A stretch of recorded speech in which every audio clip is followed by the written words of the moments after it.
This audio program has been produced by YBM. All rights reserved.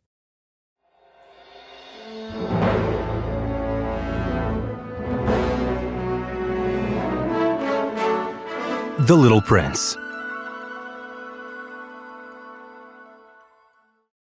Chapter 1. A Little Fellow from a Little Planet.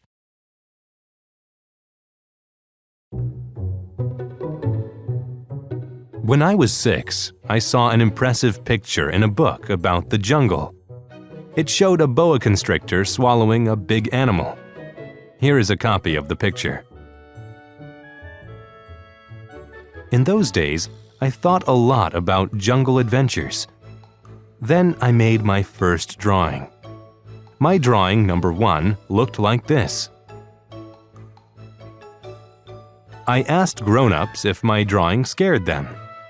They answered, "Why should we be scared of a hat?" My drawing was not a picture of a hat. It was a picture of a boa constrictor digesting an elephant. So I drew the inside of the boa constrictor just for the grown-ups. My drawing number 2 looked like this. The grown-ups advised me to put away these drawings. They told me to study geography, history, arithmetic, and grammar. That is why I gave up, at the age of 6, a wonderful career as an artist. So instead, I learned to fly airplanes. I have flown almost everywhere in the world, and geography has helped me a lot. I have always kept my drawing number 1. Whenever I showed it to a grown-up, he would always say, "That's a hat." Then I wouldn't talk about boa constrictors or jungles. I would instead talk about grown-up things like golf and neckties.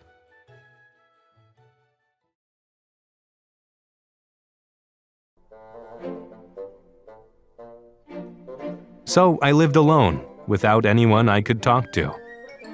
But I met someone 6 years ago when I had to make a crash landing in the Sahara Desert. I had to fix my plane's engine, and I had only enough drinking water for 8 days. The first night, I went to sleep alone on the sand 1,000 miles from any inhabited country. The next morning, I was awakened by a funny little voice saying, "Please, draw me a sheep." "What?" "Draw me a sheep." I leaped up and stared wide-eyed at this little fellow. He didn't seem to be scared or lost or dying of thirst. He repeated, "Please draw me a sheep." I had never drawn a sheep, so I drew him the boa constrictor from outside. I was surprised to hear the little fellow answer, No, a boa constrictor is very dangerous and an elephant is too big. Where I live, everything is very small. Draw me a sheep." So I made a new drawing.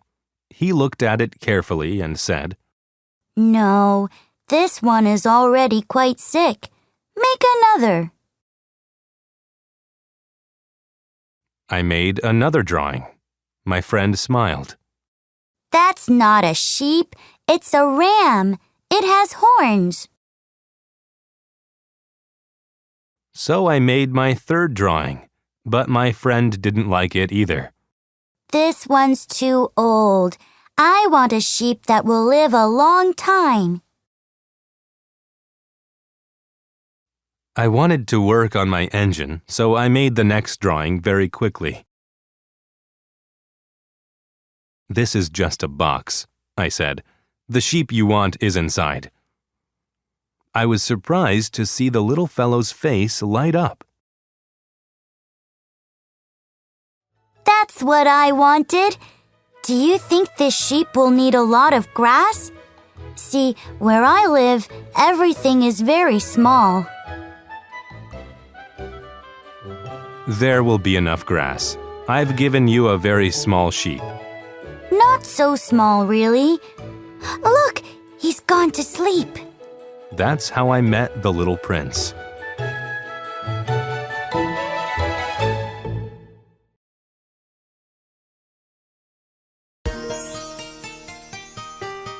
Little by little, I learned more about the little prince. When he first saw my airplane, he asked, What's that thing over there? "It's my airplane." I proudly told him that I could fly. He was surprised. You fell from the sky? What planet are you from? His question was a hint. "Do you come from another planet?" I asked him, but he didn't answer. He just looked at my sheep again as if it were a treasure. After a silence, he answered, The sheep can use the box for a house after dark. "Sure, and I'll give you a rope to tie him up during the day." This seemed to shock the little prince. Where could he go? He asked. "Anywhere. Straight ahead?" Then the little prince said confidently, It wouldn't matter. Everything's so small where I live.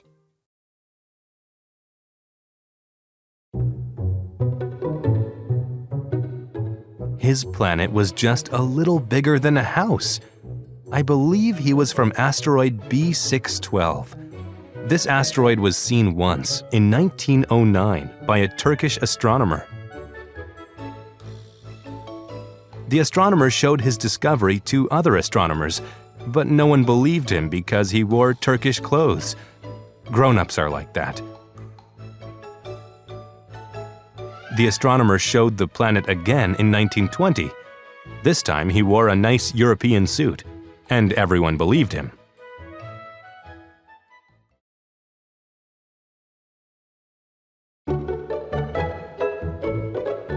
Every day, I'd learn something about the little prince's planet. On the third day, I learned about the baobabs.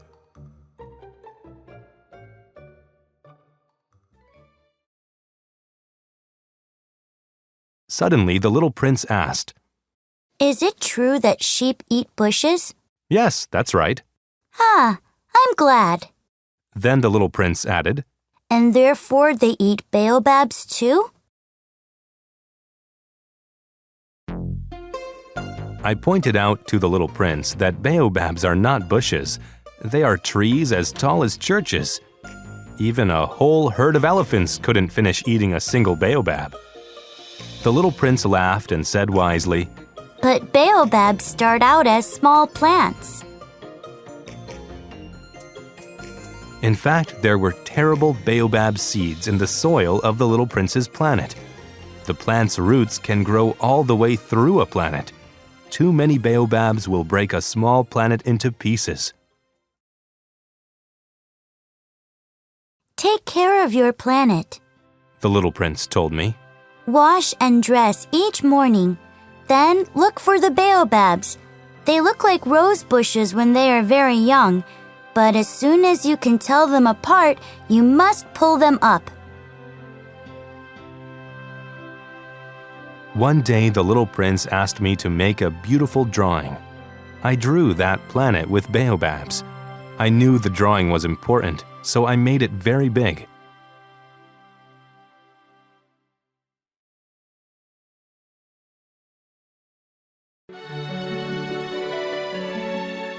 Oh, little prince. Slowly, very slowly, I came to understand your sad little life. On the fourth day, you told me in the morning, I really like sunsets. Let's go to look at one now. "But we have to wait," I said. He then laughed and said to me, I thought I was still at home. "Indeed, on your tiny planet, you could watch the sunset whenever you wanted to. You only had to move your chair a few feet." One day, I saw the sunset 44 times. You told me. When you're feeling very sad, sunsets are wonderful. Were you feeling very sad the day you saw the sunset 44 times? I asked, but the little prince didn't answer.